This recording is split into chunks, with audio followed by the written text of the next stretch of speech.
मेरे मित्र श्री विजय शुक्ला जी की पत्नी दुर्भाग्य से बहुत जल्दी उनका निधन हो गया और उनका निधन होने के बाद विजय जी के मन में जो अलग अलग भाव आए, कल्पना आई, उस पर उन्होंने लिखा है। और हिंदी पर एक दृष्टि से उनकी मातृभाषा ही है, तो जिस प्रकार से शब्दों का उपयोग किया है, धारावाहिक, पढ़ने में आसान, इस प्रकार का किताब उन्होंने बनाया है।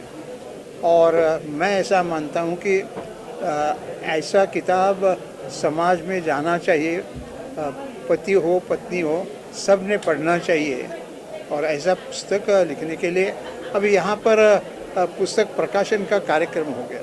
पर ये जो किताब है, बिल्कुल खोलने के बाद बीज उनके पत्नी का छायाचित्र है। और इसलिए यह जो एक किताब की रचना में सुझाव होते हैं, ऐसे सुझाव भी मैंने दिए। अब इसमें देखिए, श्रावण मास को लेकर कई प्रकार के विचार हैं।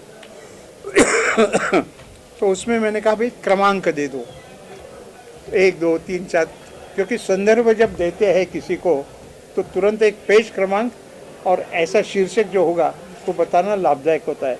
इसके लिए जिसका प्रेजेंटेशन हम कहते हैं, वो प्रेजेंटेशन इस किताब का अच्छा है। लिखा हुआ बात जो है वो तो अच्छा है ही, लेकिन प्रेजेंटेशन भी अच्छा है। और इसलिए ये किताब आम आदमी ने पढ़ना चाहिए, ऐसा मुझे लगता है। क्या कुछ कहना चाहेंगे? ये विचार पुष्पांजलि किस प्रकार का बुक है, अगर आपने पढ़ा होगा, और कुछ शेयर करना चाहेंगे बुक के बारे में, किताब के बारे में? पूरी किताब तो पढ़ने का अभी तक मौका नहीं मिला, लेकिन जो कुछ भी मैंने पढ़ा और हमारे अतिथियों के मुंह से जो सुना, उससे बड़ा अच्छा लगा। मेरा अपना ये मानना है कि ये किताब जो है समाज को एक नई दिशा देगा। पति पत्नी के बीच के रिश्तों को किस ढंग से जीना, रिश्तों को किस ढंग से सुदृढ़ बनाना, सम्मान करना, किस ढंग से पारिवारिक सुख बनाए रखना, बढ़ाना, ये बड़ा ज्ञान देगा। एक पथ प्रदर्शक बन के आएगा। पति और पत्नी का परिवार में एक दूसरे के लिए, बच्चों के बीच में क्या महत्व होता है, एक पत्नी उसका कितना अहम रोल होता है पति के जीवन में, एज अ मदर, एक सास के रूप में। उन सब चीज़ों के बारे में यह पुस्तक लोगों को एक राह दिखाएगा। आदरणीय विजय शुक्ल द्वारा लिखित पुस्तक पुष्पांजलि के विषय में मैं 2 शब्द यही कहना चाहता हूँ कि नारी और पति और पत्नी के बीच जो रिश्ते होते हैं, कैसे होते हैं, कितने नाजुक होते हैं, किस तरह से उन्हें संभाला जाता है, किस तरह से उनको लेकर हम चलते हैं। आज की पीढ़ी को यह पुस्तक पढ़कर प्रेरणा लेना चाहिए और अपने परिवार, अपनी पत्नी के साथ इसी तरह रहने की कोशिश करनी चाहिए। यही कहकर मैं श्रद्धांजलि देते हुए हाथ जोड़ता हूँ। राम भैया, आप क्या कहना चाहेंगे? आपने बुक पढ़ा और क्या कुछ कहेंगे इस बुक को लेकर, और ख़ास करके विचार पुष्पांजलि उनकी पत्नी को लेकर, जो उन्होंने अपनी पत्नी को डेडिकेट किया है ये किताब? पहले तो भाभी माँ को ओम शांति। और ये विचार पुष्प एक आने वाली जो पीढ़ी है उसके लिए एक दिशा है, एक आदर्श है। आज हमारे बड़े भाई विजय शुक्ला जी ने विचार पुष्पांजलि जो लोकार्पण किया है, ये उन्होंने अपनी पूरी जीवन की गाथा और व्यथा और सुख दुख सब उसमें वर्णन किया है।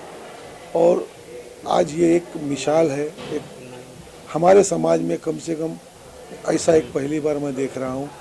मैं इस यहाँ पर बहुत बड़े बड़े लोग आए, लेकिन मैं थोड़ा सा दुखी हूँ। ये कार्यक्रम बहुत बड़ा होता और हमारे बच्चों में, आने वाली पीढ़ियों को ये आदर्श मिलता, ये सुनते तो बहुत अच्छा होता। ये मैं सीखा आज। मैं राजकुमार यादव थाने महानगर पालिका में शिक्षक पद पर कार्यरत हूँ। आज के कार्यक्रम में पुष्पांजलि विजय शुक्ल द्वारा लिखित पुस्तक सचमुच समाज के लिए एक अलग स्थान रखती है।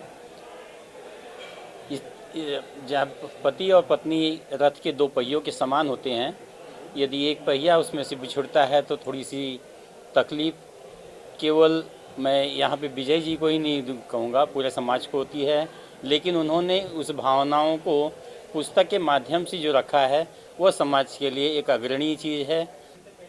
विजय जी मिश्र शुक्ल जी का जो ये विचार पर निकाला गया पुष्पांजलि, उसमें उन्होंने एक नारी के प्रति आदर्श लिखा, वो मर्यादित आदर्श है।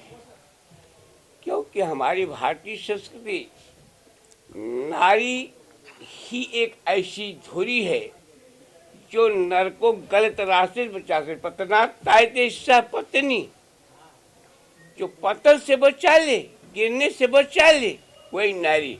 और ऐसी ही नारी श्यामला जी थी जो विजय श्याम को सुपथ पे ले आई और ऐसे बढ़िया मार्ग बनाए कि आज विजय श्याम हो गए। इसलिए मैं चाहूँगा कि सब नारियाँ श्यामला देवी का नकल करें, तभी हमारी भारतीय संस्कृति की रक्षा होगी।